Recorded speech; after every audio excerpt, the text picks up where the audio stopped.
Hello everyone, the Panda here. Now I want to talk about this product. This is the Zomei Ultra Slim Variable ND Filter. Now I have two types. I have Scott glass and I have optical glasses. There are two differences, but they are from Hong Kong and I have been doing a lot of extensive testing. So I'm going to talk about it and let you guys know what I think about this product.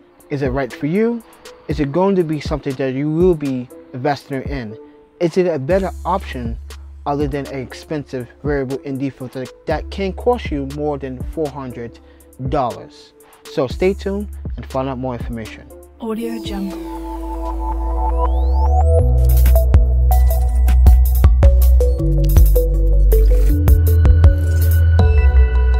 Audio Jungle. Hello everyone, this is the Panda Photographer from 646studios.com and thank you for tuning in to the 646 Studios YouTube channel. Today I want to talk about these variable ND ultra slim virtual density filters. These are from a company called Zomei, Z-O-M-E-I, and I had these for about 5 months now, and I've been doing a lot of extensive testing on the color vision or the color extortion. Is there a green tint or blue tint, and so on and so forth. So these two are different and designed, and I'm going to go through the features first so you can understand which one I'm going to recommend. Now the ones to my left here are the high quality import German Scott glass versions. These have an 18 code high definition scratch resistance. Now the design on these is about 7 mils thickness, which makes this a very ultra slim variable ND filter. And the design is made out of aluminum based off, and the design for the texture to grip has more of a hand grip space, which has more leeway to grab it and turn it off and take it off. And this also has a very smooth throw, as you can see, very smooth and not much noise as I put it close to my microphone. Now on the other hand, these to my right are the normal optical glass Zomei variable ND filters. They are both designed the same way, but they are not. This one to my right does not have high quality import German glass, 18 layer coating, high definition and scratch resistance. On the other hand, it does have a double anti-reflecting coating. It is the same 7 mils thickness, which makes this an ultra thin frame made out of aluminum. Now all 4 of these basically have and reduces the light between 2 to 8 stops. But what I don't like about this one is that the fact that when I actually throw it into either minimum or maximum, it has this noise. Can you hear that? Not very impressed how that makes that noise. I like something very smooth, just like the German Scott glass versions here. Now I am going to go to my quick notes here to explain all my testing that I have been doing. Now, is there some type of green tint to these? These have slightly like a green tint. There has been a colored, there is a colored difference between the two. I noticed there's a color shift in these more than this German Scott versions.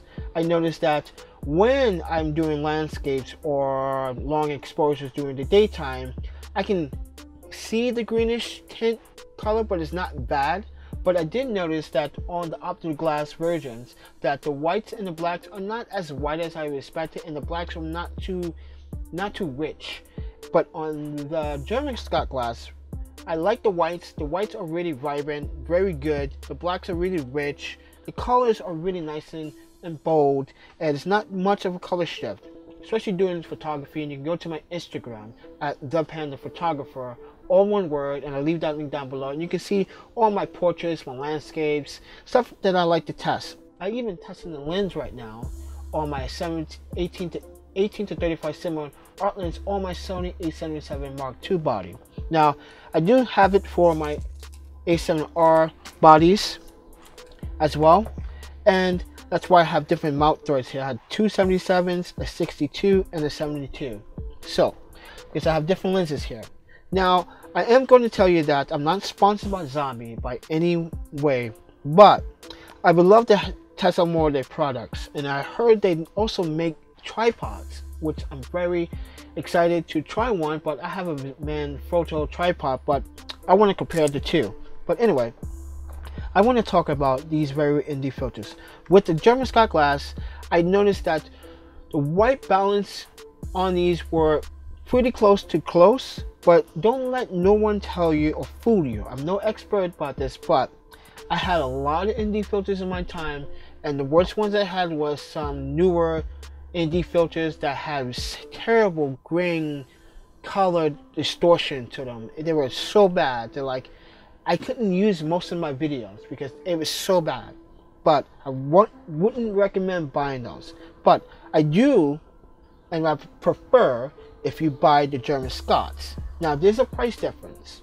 Now, the optical and the German Scott glass versions are different at price. So this one here, these two, this one was $40, this one was $30. This is 62, this is a 77 thread. But the 77 thread on the German Scott was $80 and the 72 was $64. So there is a price difference when it comes down to these optical ND filters. Now, as I said, these stop at 2 to 8 stops of light. Now, these are actually titled as the ND2-2N400 fader. So if you look these up, there's two models of these, and these are the German Scott glasses onto my left. I recommend buying these instead because they give you accurate performance, very good extortion when it comes down to color. They're really rich, and I do love the design. I didn't have trouble taking these off on my lenses at all, but I did have some difficulties with this, taking this off my lens due to the thin bezel design of the grip that you have to turn this off, like screw it off the thread. I really had a difficult time where I even took a pair of like a kitchen grip that you open bottle tops to try to take it off, and that didn't work. So I recommend if you do buy the optic glass versions of this brand, make sure that you don't tighten it too tight. But that's another problem, that if you don't tighten too tight, the thread, it would loosen up and come off. That is one of the features that I don't like about the optical glass designed model version of this.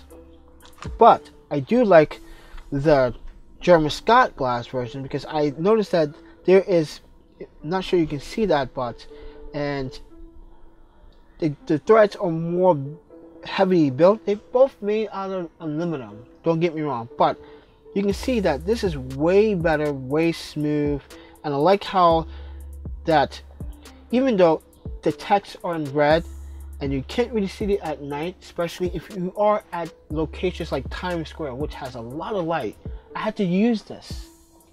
So it's not very difficult to see, but difficult to read for someone that does not have good eyesight, which may be important to some photographers. But the white text on this one instead has very good text feature where you can actually see the text and you can see where your focus throw is going to be. But as I said before, I'm going to continue on with the rant about how stiff this is. Very stiff to throw. But other than that, I just want to point that out to you guys so you guys have a better understanding what to look for, because there are ND filters out there that cost $150 to $400, $500 where they don't perform as good as something like the Tiffins, which costs way much less, and they perform as good as choice. And there's a video out there where I forgot his name again. Dale from DSLR Video Shooter Dale. He did a video test on ND filters from expensive to cheap ones and found out that the Tiffin filter that cost, I think it was like $80, outperformed even the $200-$400 ND filters. So, and just in case, if you guys are wondering about X patterns, I haven't seen any. I'm not an expert at this, so keep that with a grain of salt. I haven't seen any, but if I was going to say, it would probably be one of this, because I never went over that mark where it went to my max and went over. I didn't say X pattern, but I would have to test it out later. I haven't seen any. I'm pretty sure I haven't counted it at all when doing my process on my photographs or my video. But other than that, I recommend the Zomei. As I said, not sponsored by Zomei, but Zomei is a really good brand. Tiffin is a really good brand. I recommend those two types of ND filters if you're on a budget, and they perform as good as the professional ND filters. And yes, some professional ND filters are much thinner and has a thinner design, but I'd rather go with this to have more grip and make sure that I don't lose these. That's why I keep them in the case at all times in my bag. So other than that, thank you for watching, everyone. Hopefully you like the content that I have presented to you today. So if you don't mind, please hit that subscribe button and please hit that thumb button. I really appreciate it if you do hit that thumbs button. And if you want to share it, please do share the content. Please visit me on Instagram, Facebook, Twitter. I leave those links down below as well. Other than that, you guys take care, happy shooting, and I'll see you guys in the next one.